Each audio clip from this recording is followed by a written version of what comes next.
Olá, boa noite. Prazer estar com você nesta noite, nessa oportunidade tão importante. É um privilégio estar aqui e juntos nós conhecemos um pouco mais da história da igreja, um pouco mais daquilo que a Bíblia nos ensina. Nesta noite vamos dar continuidade ao assunto que é Deus, o início de tudo e as suas ações na história. Já entramos aqui no período do Novo Testamento, o período do início da igreja, tá certo? Nós vamos ler daqui a pouco no livro de Atos, capítulo 1, verso 8, para a gente tentar falar um pouco mais sobre a história da igreja.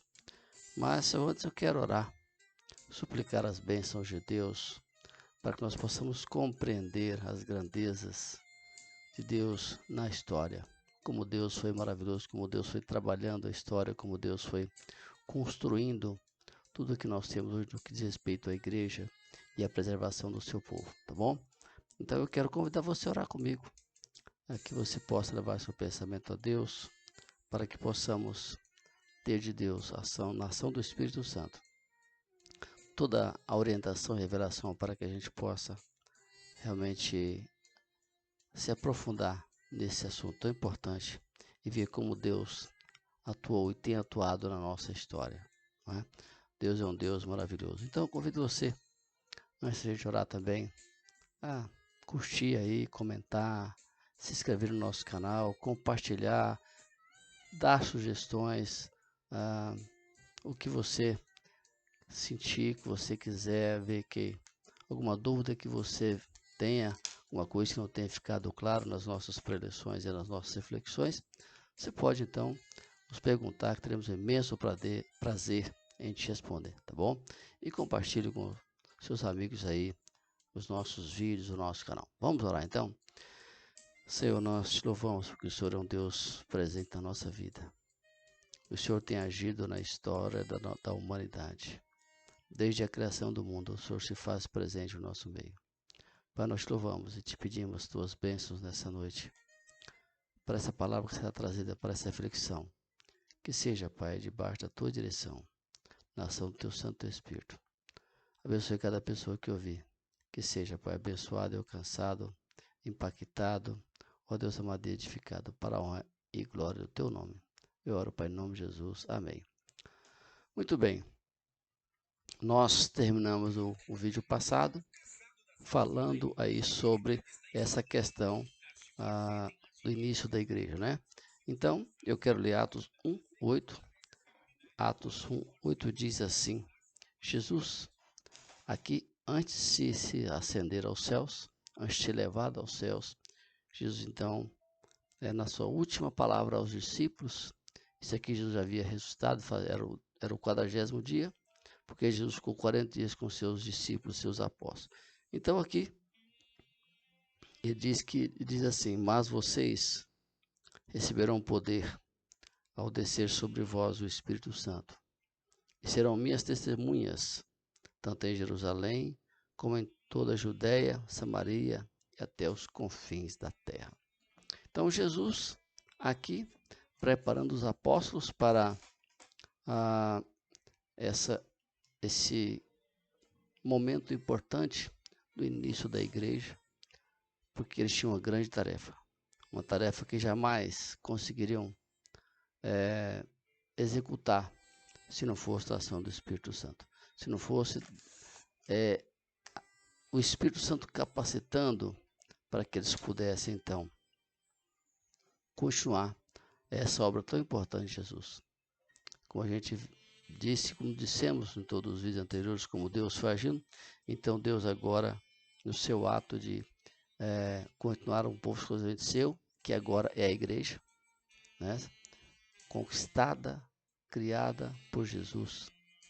Então, ela ainda não existia, era uma fase, vamos chamar de embrionária, mas é a partir desse comissionamento, desse poder que seria dado, então ali os apóstolos, os discípulos começariam a levar essa mensagem.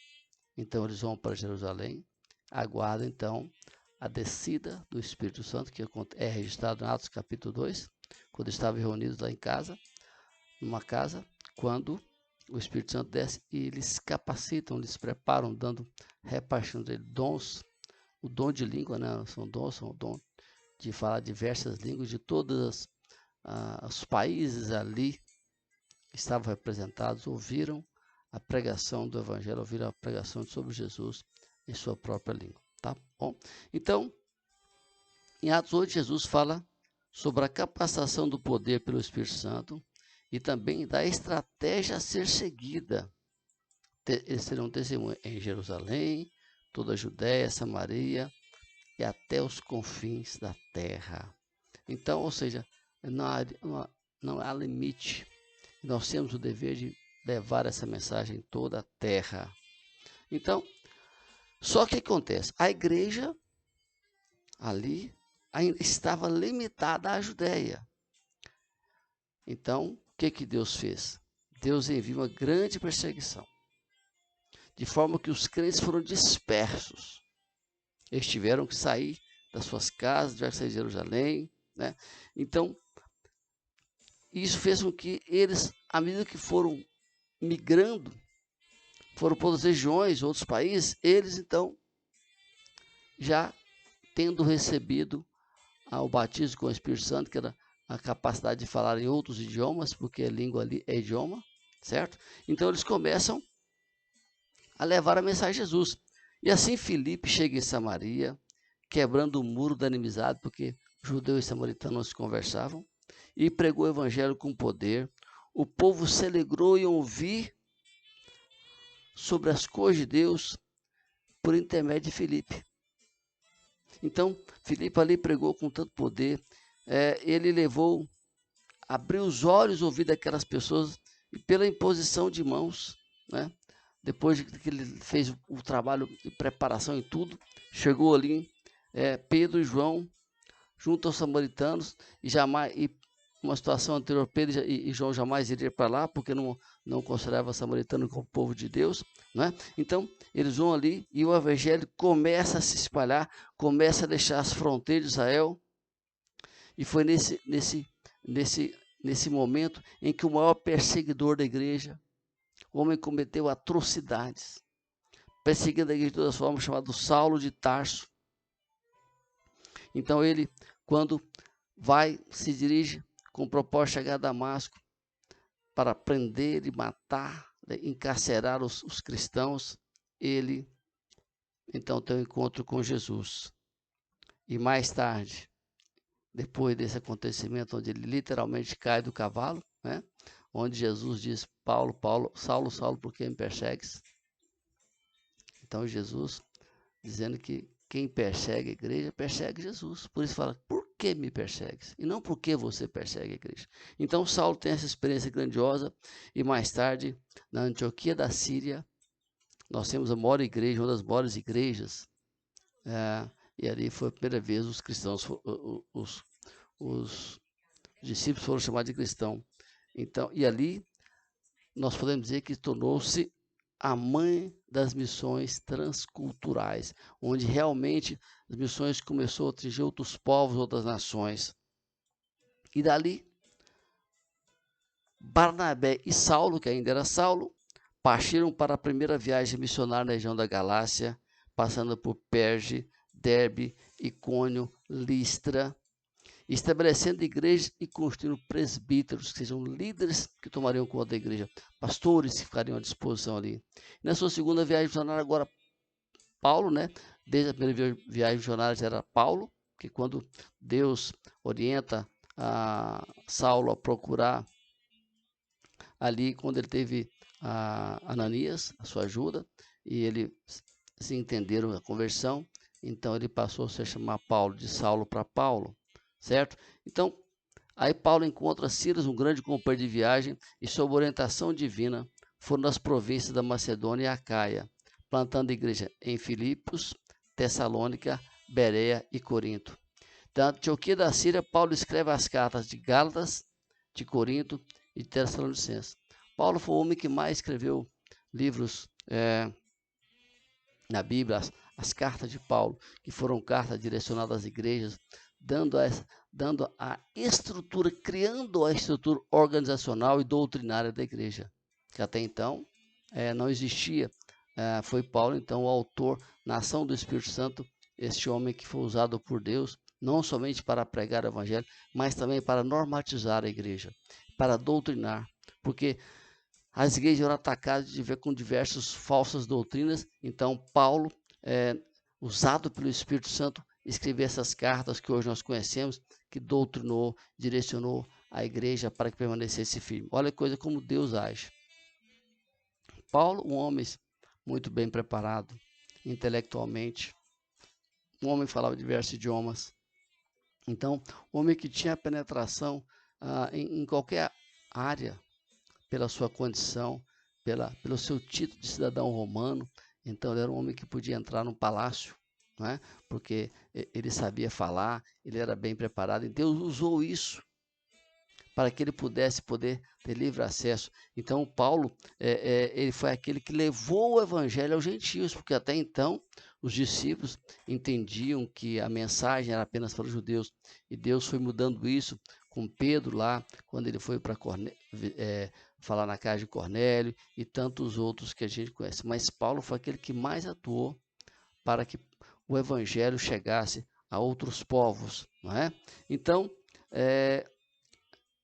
quando Paulo chegou em Éfeso, havia o maior templo daquela região, maior do que o Partenon, na Grécia, né?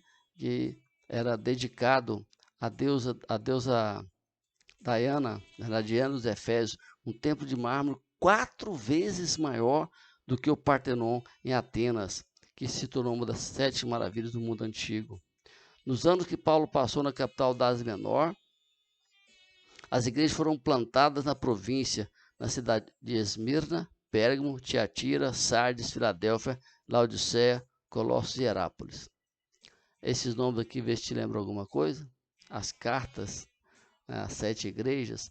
Então, quando João está lá na ilha de Patmos, eu vou ler para você aqui, quando o próprio Jesus, ditando o Apocalipse para João, ele fala dessas igrejas. Então, só para você ter uma ideia, vou citar para você que estou abrindo a Bíblia, onde é importante nós citarmos isso. Foram igrejas plantadas pelo apóstolo Paulo. Então, só para você ter uma ideia, aqui ó, as igrejas da Ásia.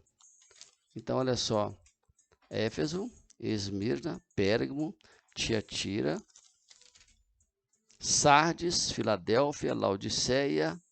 Então, essas foram as igrejas plantadas, onde Paulo atuou, e partindo desse primeiro trabalho, desse segundo trabalho missionário. Então, em virtude de uma fome que assolou o mundo nessa época, no tempo do imperador Cláudio, os judeus foram expulsos de Roma. Você vê esse relato no Atos capítulo 18. Paulo, então, fez uma grande coleta das igrejas gentílicas. Olha só que interessante, como é que Deus age.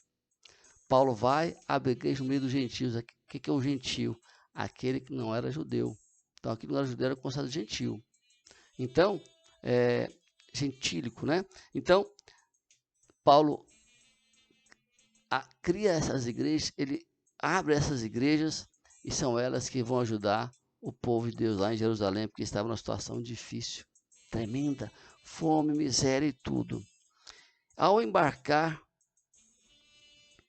rumo a Jerusalém, comunicou os presbíteros em Éfeso, de cidade em cidade, que guardava ele. O que esperava Paulo? Cadeias, prisões e açoites.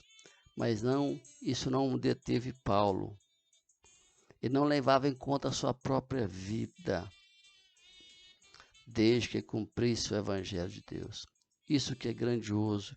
E antes de embarcar em Jerusalém, escreveu a maior carta, a mais robusta, a mais importante, que é Romanos, onde compartilhou seu desejo de visitar a capital do império, levando a palavra àquele povo da Espanha, daquela região. Mesmo sendo levado com uma grande quantia para ajudar os pobres de Jerusalém, Paulo, dali transito para Cesareia, foi acusado durante 2 anos por judeus sob a égide do governo de Félix e Festo. Ou seja, além de Paulo ir lá ajudar, ele foi acusado pelos judeus de crime e calúnia. Então, deixa eu dar intervalo para a gente começar, para não perder o fio da meada, para o nosso tempo é curto, eu volto em seguida.